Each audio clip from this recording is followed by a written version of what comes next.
There are plenty of questions out there about how the College Football Playoff Committee will select the at-large bids in the first year of the 12-team playoff. But one of the most fascinating questions and scenarios to me is how are they going to treat teams that lose the conference championship game? Let me set the scene for you. If a 10-2 team loses in the conference championship game and they wind up 10-3, will they be punished when compared to a 10-2 team that didn't make the conference championship game when it comes to who's going to be selected in the playoff? Now, there is a little nuance here. I personally believe that if the 10-3 team did not play that 10-2 team, or they beat them during the regular season, then they shouldn't be punished and should be selected over them. There's no way you can penalize a team for having to play an extra game against a quality opponent because you are one of the two best teams in that league. This is a real-life scenario that I think has a greater than 50% chance to happen. We don't really know how the committee will handle this because with so many at-large bids available this year, there's no precedent for it. Then there is a scenario in which we saw play out last year. What happens if that 10-3 team's quarterback gets hurt during the conference championship game? Will that be the backbreaker like it was for Florida State last year, who didn't actually lose a game? We do have precedent for that.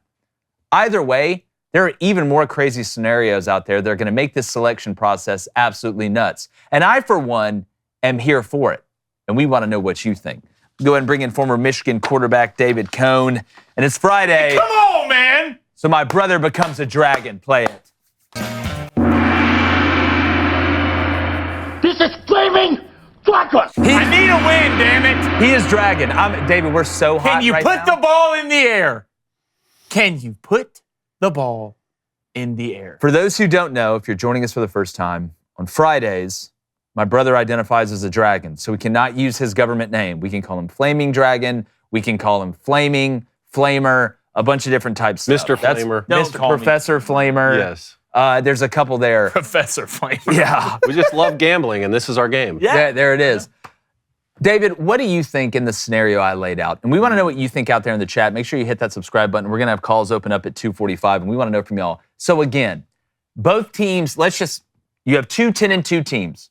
All right. One makes the conference championship to play against an undefeated team in the conference, or an 11-1 team in the conference, or hell, even another 10-2 team. Mm-hmm. But they lose it. So now they are 10-3 compared to that other 10-2 team that didn't get in the conference championship game, therefore didn't have the opportunity to win it or lose it. How do you, if you're on the playoff selection committee, who are you taking? First off, I found the playoff selection process throughout the year fascinating when there was only 4 teams. Now we've tripled that in size. Like I love piecing this puzzle together as we go throughout the season. I don't think there will be a uniform consensus when it comes to teams picking up their third loss, right? Like not all teams that have 3 losses are built the same. So that's where I think you'll start to see like strength of schedule and eye test applied. Now the Dragon and I together earlier today, we did a little bit of math and we came up with all of the teams in the Power 4. These are Power 4 teams here. I don't think this is a year right now where 2 group of 5 teams are going to be able to get in. They're going to have their one automatic qualifying spot. Power 4 teams plus Notre Dame that could finish 10-2 or better. So this takes out, say, Alabama already has 2 losses, LSU already has 2 losses. They're going to play each other. Both of those teams can't finish 10-2 or better. The number of teams that could, though, in the regular season, 4 teams in the ACC, 4 in the Big 12, 5 in the Big 10, and 7 in the SEC. All right, now just take Missouri, for instance. Like, I don't think Missouri's strength of schedule is going to allow them to make the college football playoff, even if they go 10-2 and they don't make a conference championship. They're not going to get selected over a team that picks up a third loss in the conference championship game. And just for reference here, Missouri's played 2 ranked teams. They lost to Texas A&M and Alabama, granted both on the road, but by a combined score of 75-10. They don't have the strength of schedule that can make up for those 2 losses, in my opinion. That's where I think you'll see, and in this order, this is where this plays out. Strength of schedule, eye test, and yes, let's just be honest, they're going to take into account the brand draw. Those brands, whether it's a school brand or say a coach brand like Coach Deion Sanders, they're going to take into account the brands that can draw in the college football playoff, whether you like it or not. But I'm hoping they lean more on strength of schedule because, you know, a team like Missouri with 2 losses, or SMU could go 11-1, SMU could go 10-2 and maybe pick up that third loss. Your schedule's not the same as Georgia. And I don't want to disrespect Missouri here because I got a ton of respect for Missouri and their brand and their program. But what happens in that kind of a similar scenario? What if Texas ends up 10-2, right? That win against Michigan doesn't look great, right? Are as great now. Oklahoma, obviously, they're going through their struggles. But the Texas brand, would that be enough to put them over the finish line when compared to Missouri as well? Like, these are real life things. And there are some other teams that are like that too. The Buckeyes, for instance. Let's just say the Buckeyes, they've already lost to Oregon, right? Now, granted, that was by 1 point on the road. We know those circumstances. Those losses to me aren't the same as Missouri's losses. Or let's say Colorado's lost to Nebraska because they're in this mix too in the Big 12. But what if you go and you lose to Penn State tomorrow? Or what if you lose to Michigan at the end and you're a 10-2 team and maybe you do or don't find yourself in the Big Ten championship game?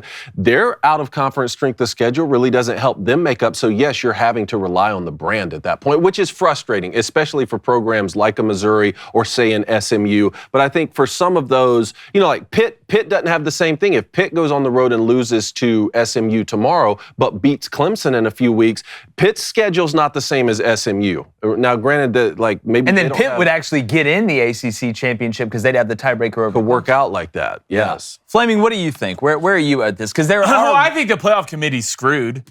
I think they're screwed.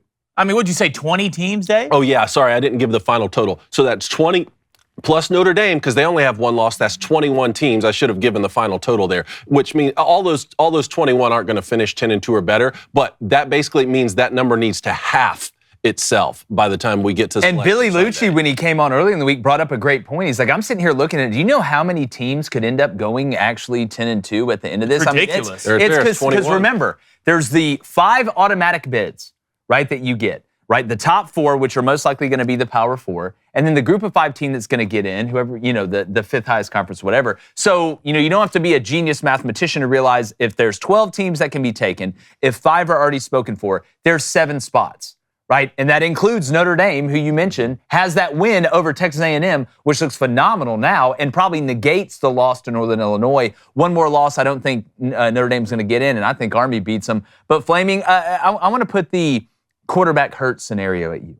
Do you think this is something where if there's a team out there that finishes 10-3 because they lost the conference championship and their quarterback gets hurt, like a devastating injury, breaks his leg, the starter. 10-3? Yes, loses. So they're 10-2. They go to the conference championship game. The quarterback gets hurt during a loss, and it's a detrimental injury. Is the committee going to go back and say, well, guys, I know it's a 12 team now, but it was a 4 team last year. Florida State didn't lose a game. They won the regular season and the ACC conference championship, and they still kept them out. Is that something we could see rear its head again? I wouldn't be surprised, especially with a 3-loss team. If your quarterback gets hurt, they just left Florida State out and they didn't lose a football game. But so if you were going to leave Florida State out, a big brand like that, how can you make the argument, if it's another big brand that's 10-3 with a hurt quarterback, to not leave them out? Well, I don't think you need the quarterback getting hurt reasoning if it's a 3-loss team, right? You can just say they lost 3 games. That specific reasoning was needed for 2 reasons. Well, that specific reasoning last year was needed for 1 reason, to get Alabama and Nick Saban in the playoff, because they already had the loss to Texas in a head-to-head, so you weren't going to get in over Texas, and Texas was going to make the playoff. We always heard if you win and you're in, Florida State won and they weren't in, that had to be created for that to happen. Well, okay, and I agree with that. I think you're right. But let me throw this scenario at you, and I don't want to get too far down the rabbit hole, but these are things that could happen. What if the 10-2 team that goes to the conference championship game and loses, quarterback gets hurt, now they're 10-3, beat the other team that they're looking to put in during the regular season, and that was the reason Team A played in the conference championship, and Team B did not, but their quarterback gets hurt? Do they surpass or overlook the head-to-head win? Which has always been more important. It's, to me, that's judge, jury, and well, that's why allowing the conversation of a star player getting hurt last year to even set a precedent was dangerous. And for the Alabama fans listening who may be frustrated by what I said, I mean, keep in mind, I'm not saying what was better or worse. I think we got a more entertaining playoff because Alabama was in. I really do. As someone who played at Michigan, I'm glad that Jim Harbaugh and that team had to go through Alabama and Nick Saban to sort of legitimize the championship. That's just from a personal standpoint. So I'm not saying which team should have or shouldn't have made it. I'm just saying that factored into the decision. You're never going to be able to change my mind that didn't factor into the decision. Let's just remember this. Football, the committee, right now, it's basically a TV show. Okay? So they're going to want to bring in the teams that bring in the most what? the most money, and the best ratings. So I wouldn't be surprised if it came down to a certain team versus a certain team, and a lot of things equal out, and a lot of the same. Well, that's the Texas-Missouri. You brought up Texas, but Colorado's in that too, because if Colorado moves forward and goes 10-2, but they don't make the conference championship, I know we've talked about this a couple times this week, but does the Deion Sanders brand elevate them above the fact that they will have played one ranked team and lost to that ranked team? Without a doubt. I think without a doubt. Now, this is why I agree with you, Flaming, on we don't, outside of the 4 conference champions, the top 4 conference champions that get the automatic bid, and I love Group of 5.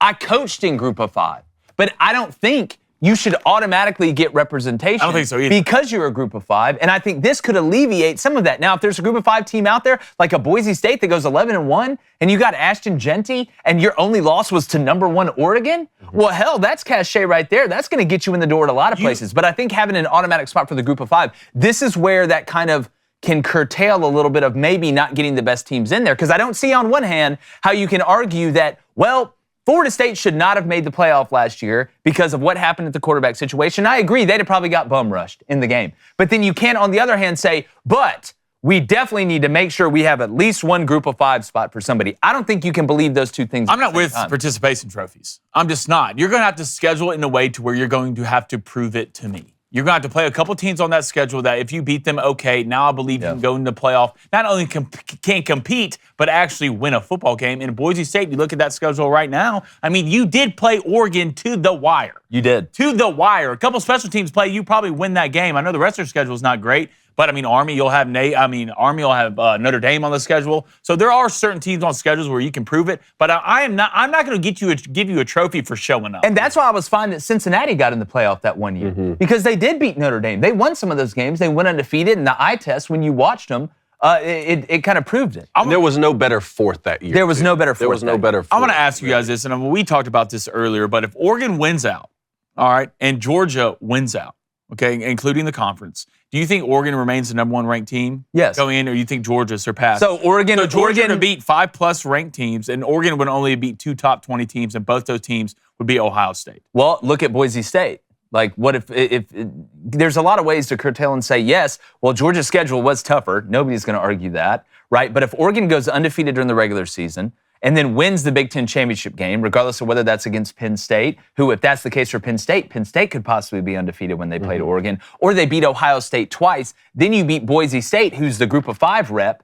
into the college football playoff. I think Oregon has to be number 1. Georgia still has to be number 2. But here's the beauty of it. Like 1 and 2, it's like being a number 1 seed in the NCAA basketball tournament. You get your own region. That's kind of how this works. You're going to get a bye, right? I know that the 1 is going to be set up maybe a little bit better than the 2, but I don't think it's drastic enough where you would put Georgia over Oregon in that situation. I agree, and Oregon and Penn State won't play each other this season. Well, in the regular season. That's what I'm I gotcha. If Oregon controls their own destiny right now, just from a seeding standpoint, I don't think if Oregon doesn't lose, they can't get surpassed, even if their wins are ugly. That's how I feel right now. I agree with that. I do want to clarify one thing I just said, because with the Cincinnati a couple years ago with getting the 4th seed, I said there was no better 4th. I do think there are other teams around the country that could have beaten Cincinnati. But they had earned That's it. not what I meant. I just meant there was no other 4th Power 5 team that was more deserving from a win-loss record. And where Cincinnati started, where they were ranked, obviously helped them as and they well. beat Notre Dame. Yeah, that's exactly right. We want to know what you think.